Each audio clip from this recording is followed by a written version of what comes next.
Dilanjut ya, ini dipercepat aja. Plastida. Nah, plastida itu adalah suatu organel tadi apa yang dimiliki hanya oleh tumbuhan saja, ya. Dia ada apa saja bagian-bagiannya, si plastida. Jadi si plastida sendiri itu ada 3 macam. Ada plastida yang berwarna hijau, namanya disebut kloroplas.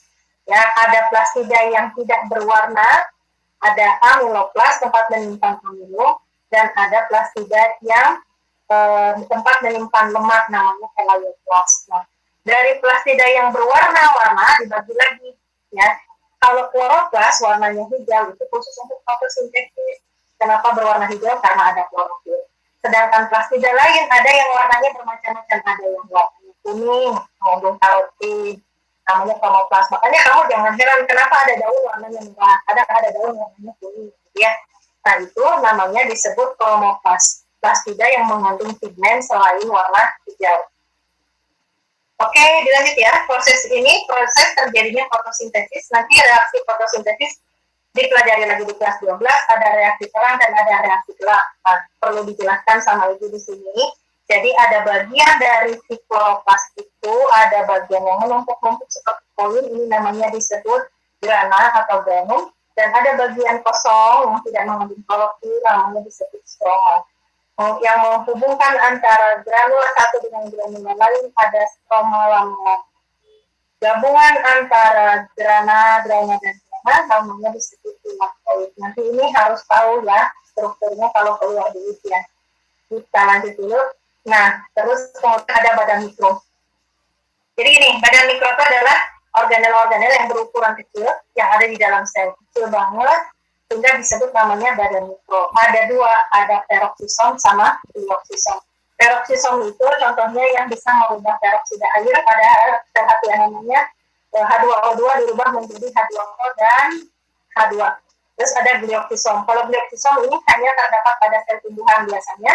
Glioksisom itu dia yang merubah karbohidrat kompleks menjadi sukrosa atau zat gula, nanti energi yang digunakan untuk proses pertambahan di cepet ini. Terus kemudian ada sitoskeleton. Sitoskeleton itu atau disebut kerangka sel dibagi 2. Ada sitoskeleton yang disebut dengan mikrofilamen. Kalau filamen berarti dia benang-benang protein. Contohnya pada sel otot ya, ada filamen aktin dan miosin. Nah, satu lagi ada mikrotubulus. Kalau mikrotubulus itu tubulus ya, yang benang-benang halus yang bisa berfungsi untuk membentuk sentriol, juga filata dan flagellata. Nanti ini dipelajari lebih lanjut. Kita masuk dulu ke sini, sentrosom dan sentriol. Tadi ya, sentrosom dan sentriol itu hanya terdapat pada sel hewan saja. Nanti fungsinya apa? Si sentrosom itu akan membentuk benang-benang spindle pada proses pembelahan sel nanti yang dia fungsinya akan mengikat si kromosom. Ya, dilanjut dulu. Kemudian ada vakuola. Nah, vakuola itu kan kemarin hanya terdapat pada sel tumbuhan ya, hanya sel hewan tertentu saja yang punya vakuola, yaitu si protozoa. Ada vakuola pada protozoa itu pada paramecium kan, ingat ya, ada vakuola kontraktil dan ada vakuola makanan. Nah, pada tumbuhan fungsi vakuolanya ini. Pertama, dia untuk menyimpan cadangan makanan. Terus dia membangun turgor sel. Turgor sel itu kenapa sel itu bisa tegang gitu ya, karena banyak air. Karena kalau sore hari misalkan daun mulai layu, berarti turgor sel menurun. Atau tadi misalkan ketika sel tumbuhan dimasukkan ke dalam air, turgornya meningkat karena air bertambah. Itu air disimpan di sini.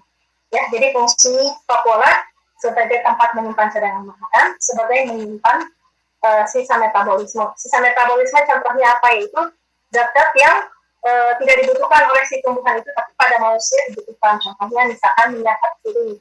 Pada bunga ada wangi-wangi tertentu, pada cengkeh ada wangi-wangi tertentu gitu ya. Terus kemudian ada rasa pedas pada cabai misalnya. Kemudian ada kafein pada kopi ya, ada tein pada teh dan seterusnya. Dan di samping itu dia juga menyimpan pigmen. Jadi pigmen warna bunga kan beda dengan klorofil, jadi warnanya kan merah. Ada yang ungu itu namanya pigmen antosianin, disimpannya juga di dalam vakuola. Terakhir, dinding sel. Nah, dinding sel itu misalkan ini selnya lebih dari satu ya.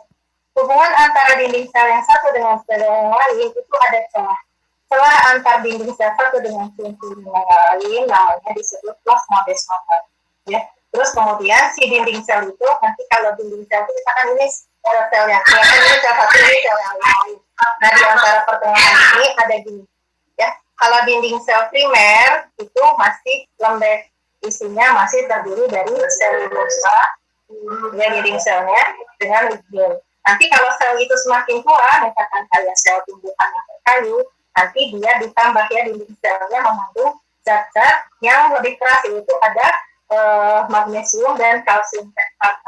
Makanya kayu itu menjadi keras.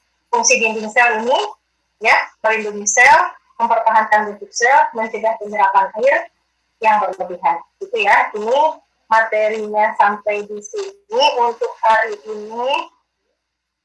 Nah, selanjutnya